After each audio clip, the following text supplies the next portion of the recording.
Bahagia, sehat, kaya raya, dan berguna.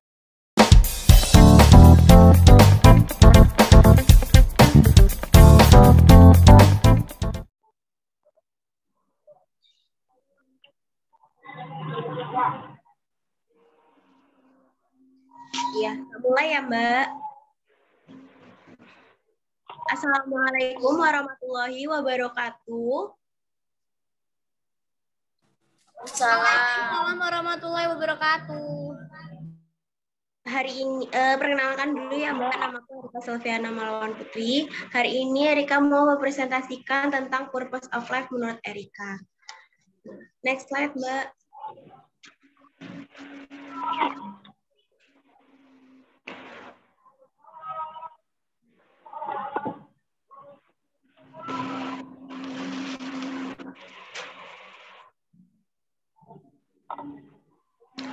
Nah, di sini Erika mau menjelaskan pengertian purpose of life.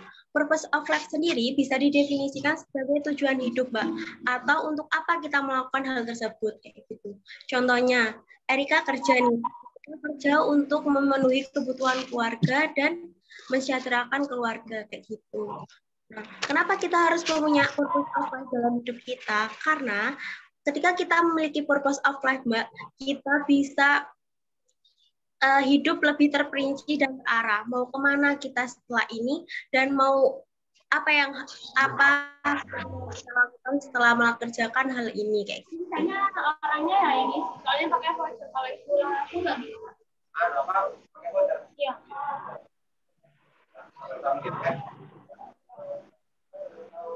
Yang tiga.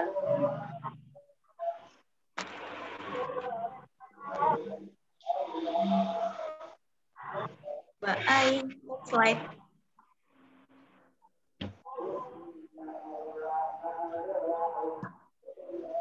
Untuk kan kita sudah punya purpose of life nih dalam hidup kita. Setelah itu apa sih Mbak yang harus kita lakuin, yaitu memperbaiki hubungan. Nah, memperbaiki hubungan ini ada 4 kategori. Memperbaiki hubungan dengan Allah, orang tua, dan dengan kerabat dan teman. Kenapa sih Mbak? Yang pertama kita harus memperbaiki hubungan dengan Allah, karena dunia dan alam semesta ini kan diciptakan oleh Allah, Mbak. Jadi, ketika kita ingin sesuatu yang menghendak adalah Allah. Jika kita memiliki hubungan yang tidak baik dengan Allah, gimana kita mau kayak dikabulin gitu kan, Mbak? Keinginan kita. Karena selain ada usaha, kita harus ada ikhtiar juga sama Allah kayak gitu. Nah, yang kedua dengan diri sendiri. Dengan diri sendiri, biasanya itu ada beberapa orang yang belum bisa memaafkan dirinya sendiri, Mbak. Karena kegagalan-kegagalan yang sudah dia lakuin sebelumnya. Atau enggak, dia purpose of life yang dia jalani sekarang ini. Contohnya nih, Erika punya teman. Temannya Erika ini punya cita-cita sebagai bidan. Nah, sedangkan dia, mohon maaf, dari keluarga yang tidak mampu. Jadi dari faktor orang tua tidak mendukung, Mbak. Kayak gitu. Nah, otomatis dia harus ganti purpose of life-nya dia kan, Mbak, untuk mencari peluang usaha dan melanjutkan hidupnya. Kayak gitu. Nah, ketika dia tidak bisa melanjutkan ke bidan ini tadi, dia punya purpose of life yang lain. Di situ dia mungkin mengalami sikap yang kurang semangat kayak gitu menjalani karirnya yang sekarang. Oh ya, aku nggak bisa jadi bidan, tapi aku punya peluang usaha untuk aku lebih sukses lagi ke depannya dengan jalan yang ini kayak gitu. Jadi memperbaiki hubungan dengan diri sendiri itu penting banget ya Mbak. Terus yang ketiga ada memperbaiki hubungan dengan orang tua. Nah, biasanya nih ada kan istilahnya kayak ridho orang tua itu adalah ridho Allah. Jadi kalau orang tua kita nggak ngeridhoi belum dari Allah juga belum tentu akan meridhoi kita. Jadi ridho orang tua itu benar-benar kayak penting untuk kita, Mbak. Nah, contohnya gini, kalau Erika punya contoh, kita ketika disuruh sama orang tua, kan biasanya bilang C atau enggak bentar-bentar gitu kan, Mbak. Nah, ketika kita ngomong kayak gitu, itu bisa menunda kesuksesan kita untuk berbulan-bulan atau enggak bertahun-tahun berikutnya. Kenapa? Karena ketika kita menunda-nunda pekerjaan, membiasakan diri seperti itu merupakan kebiasaan yang buruk gitu Mbak. Ada pekerjaan itu harusnya kita langsung kerjain dan itu pasti dipastikan selesai secara bertahap kayak gitu Mbak. Terus yang keempat ada kerabat, memperbaiki hubungan dengan kerabat dan teman. Kenapa di sini kita harus memperbaiki hubungan dengan kerabat dan teman? Karena kita kan makhluk sosial nih Mbak. Manusia kan adalah makhluk sosial. Kan nggak mungkin kita mempunyai peluang usaha, tapi kita nggak punya support atau nggak mungkin kita nggak minta bantuan ke orang lain kayak gitu. Nah, di sini juga kita bisa dapetin peluang usaha, Mbak. Ketika kita punya kerabat atau teman, kita bisa bertukar pendapat, kita bisa saling cari pengalaman, kayak gitu. Jadi kita di sini harus memperbaiki hubungan dengan kategori ini tadi. Next slide, Mbak.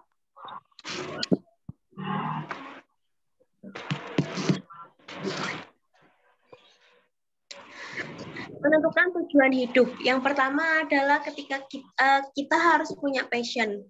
Passion sendiri memiliki arti keinginan yang membuat seseorang memiliki antusiasme yang tinggi untuk mengerjakannya. Misalkan nih, ketika kita mulai purpose of life kita, Erika sendiri punya passion mungkin, contoh ya Mbak, passionnya Erika di bidang kecantikan. Oh iya, aku pengen buka ini sih, buka salon, atau enggak pengen buka pokoknya tentang kecantikan kayak gitu Mbak. Kan nggak mungkin kalau misalkan kita passionnya di kecantikan terus kita buka cooking kayak gitu, buka masak. Jadi kita tahu passionnya kita masing-masing kayak gitu. Bukan berarti kita nggak boleh berusaha, nggak boleh berkembang, tapi di poin ini kita itu harus benar-benar apa yang keahliannya kita dulu, yang benar-benar kita ahlikan, kayak ya kecantikan dulu. Ketika kita sudah sukses dalam hal atau bidang kecantikan, kita bisa coba di cooking mungkin, atau enggak bidang kulinernya kayak gitu. Terus yang kedua adalah prinsip. Kenapa kita harus punya prinsip? Karena prinsip itu sendiri memiliki poin penting, Mbak, dalam hidup purpose of life ketika kita menghadapi problem saat menjalaninya. Kan kalau kita dalam hidup ini nih, Mbak, kan nggak mungkin kita jalan semulus-mulusnya kayak gitu. Pasti ada kayak problem atau nggak dinamika kehidupan yang harus kita lewatin. Ya kan, ada kendalanya aja. Nah, ketika kita punya prinsip, kita punya pegangan. Prinsip ini kan sama aja pegangan sih, Mbak. Contoh nih, kayak misalkan temennya Erika si A ini punya peluang usaha dan sukses di bidang kuliner. Ketika Erika udah coba purpose of life-nya Erika, di step yang kedua, Erika kayak lihat orang kayak temennya Erika, oh temennya Erika sukses ya di sini, mau ikut-ikutan itu nggak bisa karena udah punya prinsip. Kita bilang nggak usah wis, aku coba jalanin ini dulu karena kan aku belum mencapai poin yang keempat, poin yang kayak kita mencapai nggak sih, kita sukses nggak sih di poin ini kayak gitu Mbak. Jadi prinsip itu benar-benar penting ketika kita kayak istilahnya oleng Mbak di tengah-tengah jalan. Terus ya realistis itu sesuai dengan kehidupan sosial kita. Hal ini untuk meminimalisir terjadinya tekanan yang terlalu berat. Kayak contohnya kayak gimana ya? Contoh kayak gini Mbak. Kita punya hari ini, misalkan kita omsetnya 2 juta. Bulan depan kita punya keinginan untuk punya omset 3 juta kayak gitu. Jadi kita kayak stepnya realistis itu kayak oh ya bertahap, nggak langsung kayak hari ini aku omset 2 juta, besok aku harus omset 5 juta kan gitu deh Mbak. Jadi kita ngelakuin semua hal itu bertahap aja agar meminimalisir otak kita tiba-tiba blank kayak gitu. Biar tekanan-tekanan tadi itu nggak terlalu banter gitu kok Mbak kita pikirin. Jadi kita kayak bertahap aja. Mungkin hari ini omsetnya 1 juta, besok harus omset 1,5 juta kayak gitu. Nanti kan kita ada usaha sendiri dari diri sendiri. Terus achieve not avoid. Achieve of not avoid itu maksudnya kita harus mencapai bukan menghindari. Tujuan hidup kita kayak gitu. Tujuan hidup diciptakan untuk mencapai sebuah kesuksesan, bukan untuk menghindari suatu hal yang tidak diinginkan. Kan banyak nih Mbak, orang biasanya itu bilang kayak gini, aku mau jadi miliarder di tahun ini, punya uang banyak segini, biar aku hidupnya nggak susah. Itu termasuk tujuan hidup yang salah. Karena apa? Ketika kita memiliki tujuan hidup, tapi tujuan kita cuma menghindari biar kita nggak susah tadi, ketika kita sudah mencapai poin-poin penting dalam hidup kita kayak gitu, tujuan hidup kita itu, kita akan berhenti dan stuck di sana. Kita nggak berkembang. Karena ketika kita sudah mencapai kan kita ngapain aku usaha lagi? Kan aku udah sukses kayak gitu, Mbak. Jadi kita lebih baik niatnya tadi untuk aku pengen jadi miliarder karena aku pengen sukses kayak gitu aja cukup. Nggak perlu sampean tambahin kayak aku pengen sukses biar aku nggak hidup susah kayak gitu. Walaupun beberapa orang memang kan hidup ini kita punya kekayaan atau nggak punya hidup yang sukses biar nggak susah kan Mbak, biar hidupnya kayak aku pengen beli ini iya, pengen beli ini iya kayak gitu. Tapi ternyata tujuan hidup yang seperti itu salah. Lebih baik tujuan hidupnya diniatkan untuk kayak aku memang pengen sukses karena aku mencapai tujuan itu kayak gitu. Terus next slide Mbak Yu.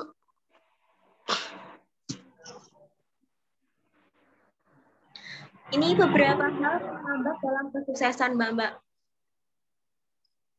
Mbak boleh break dulu tah, azan soalnya. Sebentar.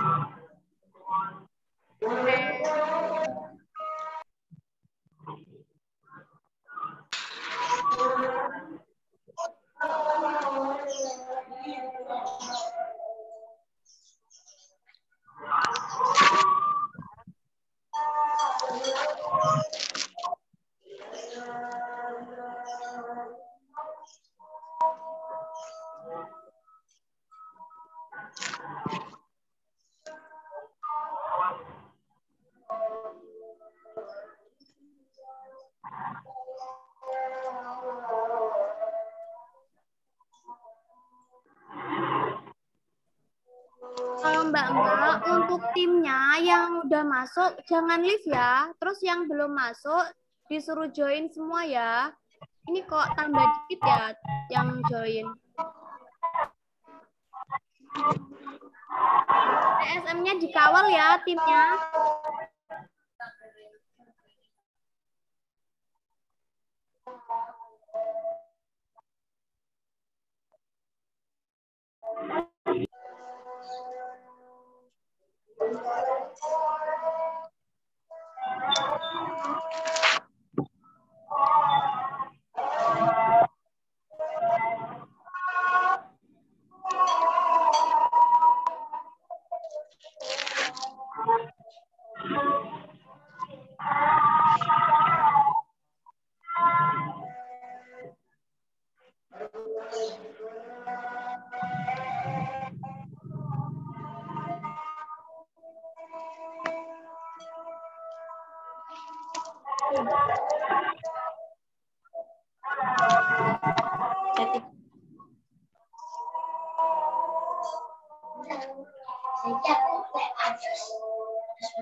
Iya, Mbak, tak lanjutkan ya. Terima kasih sudah menunggu.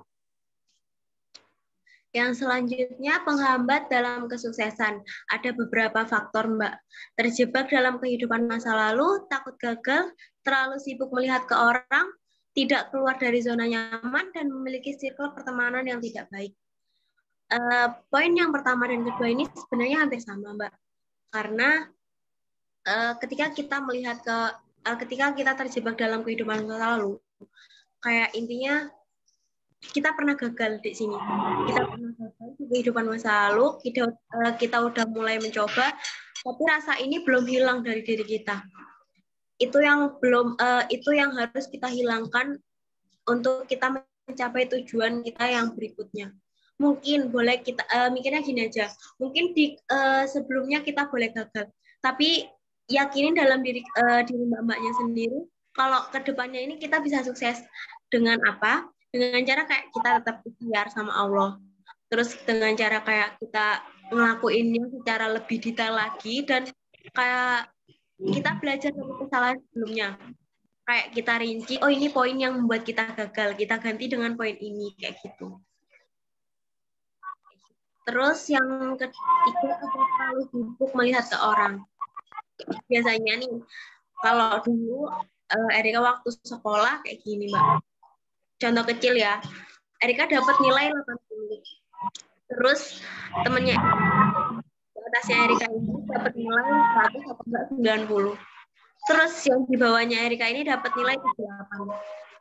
Nah, ketika kita melihat ke orang, kita cukup puas dapat nilai 80 ini. Bukan tidak bersyukur ya, Mbak. Tapi kita puas dengan kayak nilainya kita yang cuma segitu-segitu aja. Kayak gitu. Jadi ketika kita ditegur, Mbak, kenapa kok nilaimu cuma 80 kayak gitu. Kita jawabnya kayak gini, loh, di bawahku masih ada yang dapat nilai 78. Itu salah ya, Mbak. Karena ketika kita melihat gitu, kita puas dengan nilai kita yang segitu, kita puas dengan pencapaiannya kita yang segitu, hidup kita nggak akan bisa maju kayak gitu. Kecuali melihat orang yang di atas kita. Kayak misalkan yang nilai 90 tadi, oh ya Mbak itu lo bisa dapat nilai 90, kok aku nggak bisa kayak gitu. Itu kita bisa jadi acuan dalam diri kita sendiri untuk mencapai kayak keinginannya kita kayak gitu. Jadi kita lebih semangat dalam menjalankan kayak tugas-tugasnya kita tadi. Jadi kita lebih rajin kayak, oh ya aku harus nyalip Mbak ini, pokoknya nilaiku harus lebih tinggi dari ini kayak gitu. Keluar dari zona nyaman. Kenapa penghambat kesuksesan ini tidak bisa keluar dari zona nyaman? Karena ketika kita ada di zona nyaman, tapi pada dasarnya manusia memang cari zona nyamannya mereka ya Mbak. Tapi hal ini salah. Karena apa? Ketika kita memiliki zona nyaman, kita enggan untuk beranjak dari zona nyaman itu. Jadi kita istilahnya kayak ya udah nggak mau berkembang kayak gitu Mbak. Kita stuck di situ aja. Kita kerja di situ aja kayak gitu. Jadi di zona nyaman ini usahakan kita kalau mau sukses mending keluar dari zona nyaman ini. Jadi kita bisa mencoba hal baru yang belum kita lakuin kayak gitu. Terus memiliki circle pertemanan yang tidak baik. Ini mungkin mungkin kebanyakan mbak-mbak sudah merasakan ya circle pertemanan yang tidak baik. Harus hindari Mbak. Bukan kita tidak boleh berteman, tapi kita harus menghindari dan memilah mana teman yang baik dan mana yang tidak, mana yang toksik, mana yang tidak. Karena ketika kita memiliki circle pertemanan yang tidak baik, teman kita yang toksik ini tadi nggak support kita ngelakuin apa aja. Pokoknya kamu harus sama aku kayak gitu. Kamu harus di sini kayak gitu-gitu itu termasuk toksik ya Mbak. Karena kita nggak diizinin untuk kita sukses, untuk kita lebih berkembang kayak gitu. Jadi ininya kita harus lebih baik lagi dan menjauhi circle pertemanan yang toksik ini tadi. Next slide, Mbak.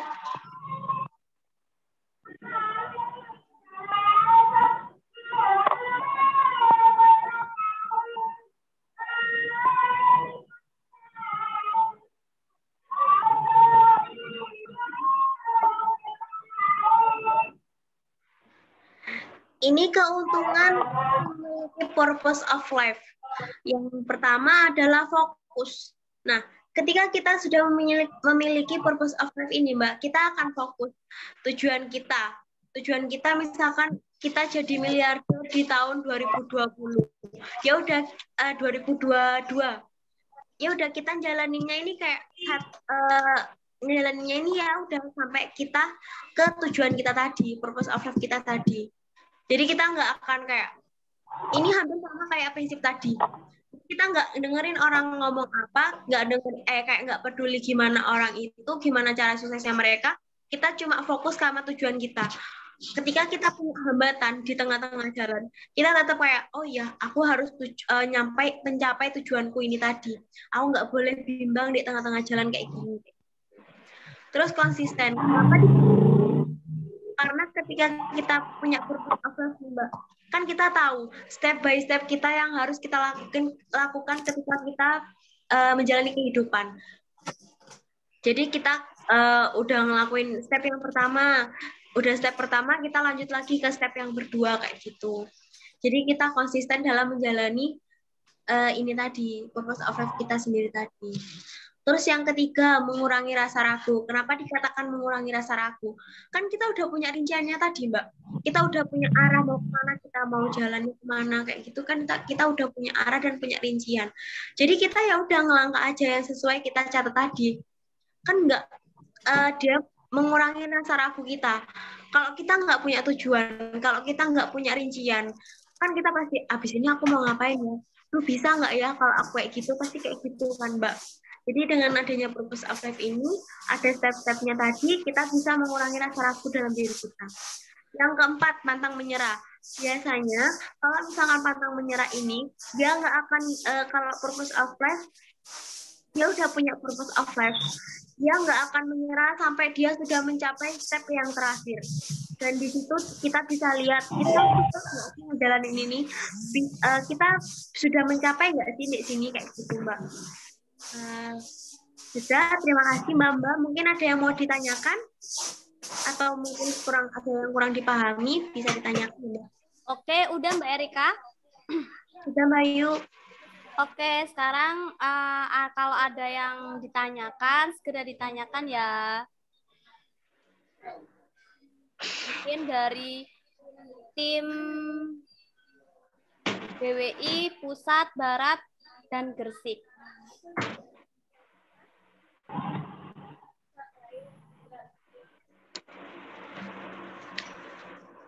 Ada yang tanyakan, teman-teman?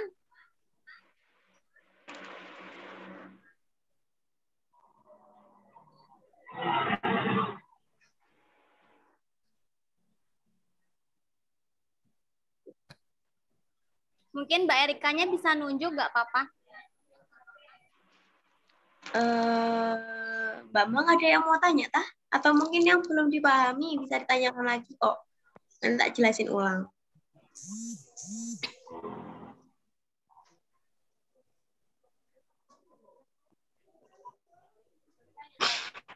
Boleh. Ini Mbak Ciwe mau tanya.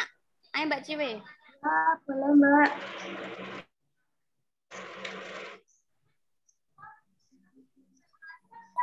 Tadi kan Mbak Erika udah menjelaskan tentang purpose of life.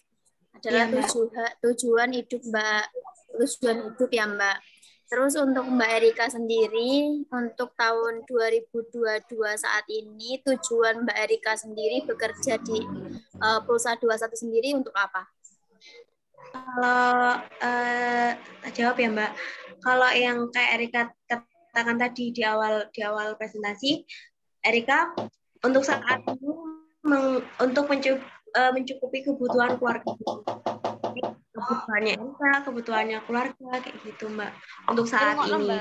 Mungkin untuk live ke depannya Erika masih merencanakan lagi.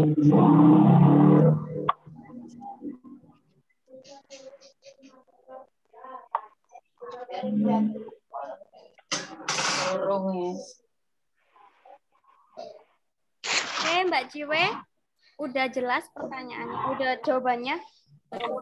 Oke. Apa kurang jelas?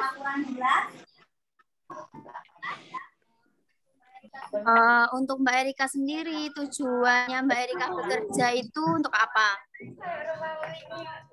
Kalau Erika sih untuk saat ini ya masih untuk belanja-belanja aja sih Mbak. Kayak apa yang Erika suka yaitu udah tak beli. Karena waktu sekolah kan Erika sendiri kan sungkan sih mau minta ke orang tua. Ya walaupun kadang masih minta, tapi tak hindarin kayak minta hal-hal yang nggak perlu dari sini. Kayak misalnya nih Erika pengen beli tas. Ketika Erika sekolah, Erika nggak berani minta itu. Tapi ketika Erika udah kerja dan punya uang sendiri saat ini, Erika belanja aja. Jadi untuk saat ini mungkin tujuan hidupnya Erika untuk senang-senang dulu. Untuk kedepannya Erika belum bikin apa lagi sih Mbak, karena masih menikmati hal ini. Oke, makasih Mbak Erika. Ya, Oke, sama-sama. makasih Mbak Ciwe pertanyaannya.